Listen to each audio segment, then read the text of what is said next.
ایک صحابی رسول رات کو اپنے گھر میں آرام فرما رہے تھے اور انہیں پیاس لگتی ہے تو وہ اپنی بیوی سے پانی مانگتے ہیں۔ ان کی بیوی پانی لے کر آتی ہے تو وہ صحابی سو چکے ہوتے ہیں۔ وہ عورت اتنی خدمت گزار تھی کہ پانی لے کر کھڑی ہو گئی۔ جب رات کا کافی حصہ گزر گیا تو صحابی کی آنکھ کھلی تو یہ دیکھ کر حیران رہ گئے کہ ان کی وفادار بیوی پانی لے کر کھڑی ہے۔ پوچھا، تم کب سے کھڑی ہو؟ اس صحابی عورت نے جواب دیا کہ جب آپ نے پانی مانگا تھا میں پانی لے کر آئی تو آپ آرام فرما چکے تھے، اس لیے میں نے آپ کو جگا کر آپ کے آرام میں خلل ڈالنا مناسب نہ سمجھا اور سونا بھی گوارا نہ کیا، کیونکہ میں نے سوچا کہ ممکن ہے کہ پھر آپ کی آنکھ کھلے اور آپ کو پانی کی طلب ہو اور کوئی پانی دینے والا نہ ہو، کہیں خدمت گزاری اور وفاشیاری میں کوتاہی نہ ہو جائے، اس لیے میں ساری رات پانی لے کر کھڑی رہی۔ ذرا سوچئے، آج بھی کوئی ایسی وفادار عورت ملتی ہے؟ آج اگر خاوند پانی مانگے تو بیوی 100 باتیں سناتی ہے، لیکن ان عورتوں کی وفاشیاری بھی دیکھو۔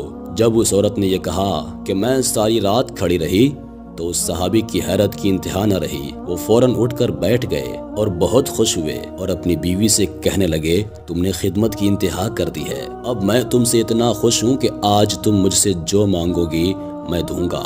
صحابیہ نے کہا، مجھے کسی چیز کی ضرورت نہیں ہے، بس تم راضی رہو اور خوش رہو۔ لیکن جب صحابی نے بار بار ضد کی تو عورت نے کہا، اگر میرا مطالبہ پورا ہی کرنا چاہتے ہیں تو مہربانی کر کے مجھے طلاق دے دیجیے۔ جب اس نے یہ الفاظ کہے تو صحابی کے پاؤں کے نیچے سے جیسے زمین ہی نکل گئی ہو۔ وہ ہکا بکا اور حیران رہ کر اپنی بیوی کا منہ دیکھنے لگے کہ یہ کیا کہہ رہی ہے۔ اتنی خدمت گزار بیوی آج مجھ سے طلاق کا مطالبہ کر رہی ہے۔ چونکہ میں یہ وعدہ کر چکا ہوں اس لیے تیرا مطالبہ تو پورا ضرور کروں گا، لیکن پہلے چلتے ہیں رحمت عالم صلی اللہ تعالیٰ علیہ وسلم کی خدمت میں۔ آپ سے مشورہ کرنے کے بعد جو فیصلہ ہوگا اس پر عمل کروں گا۔ چنانچہ صبح صادق کا وقت ہو چکا تھا۔ یہ دونوں میاں بیوی اپنے گھر سے نکل کر رحمت عالم صلی اللہ تعالیٰ علیہ وسلم کے حجرہ کی طرف روانہ ہو گئے۔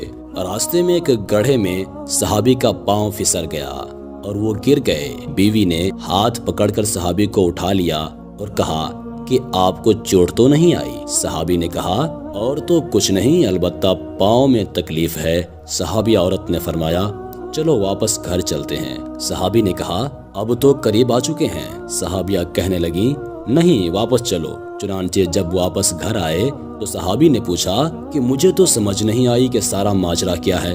صحابیہ نے کہا، مسئلہ یہ ہے کہ میں نے کسی سے سنا ہے کہ جسے ساری زندگی میں کوئی تکلیف نہ ہو اس کے ایمان میں شک ہے، کیونکہ جو بھی ایماندار ہوگا، حق کی راہ کا مسافر ہوگا، اسے تکلیف ضرور ہوگی۔ مجھے تو آپ کے ساتھ رہتے ہوئے 15 سال کا عرصہ ہو چکا تھا، لیکن آپ کو کبھی سر میں درد بھی نہیں ہوا تھا، اس لیے مجھے شک ہوا اور میں نے سوچا کہ ایسے آدمی کے نکاح میں رہنے کا کیا فائدہ جس کا ایمان ہی مشکوک ہو، اس لیے میں نے طلاق مانگی تھی۔ لیکن جب راستے میں آپ کے پاؤں میں چوٹ آئی تو میرا شک رفع ہو گیا کہ الحمدللہ آپ تکلیف میں آزمائے گئے اور آپ نے اس تکلیف پر صبر کیا۔ پیارے دوستوں، یہ تھے صحابہ۔ آج کل کی عورتیں اپنے شوہروں سے زیور، کپڑے اور دوسری چیزوں کے لیے تو بڑا ضد کرتی ہیں، لیکن افسوس کہ نماز اور دین اسلام کے لیے کوئی بھی ضد نہیں کرتے۔ اللہ تعالی ہدایت دے۔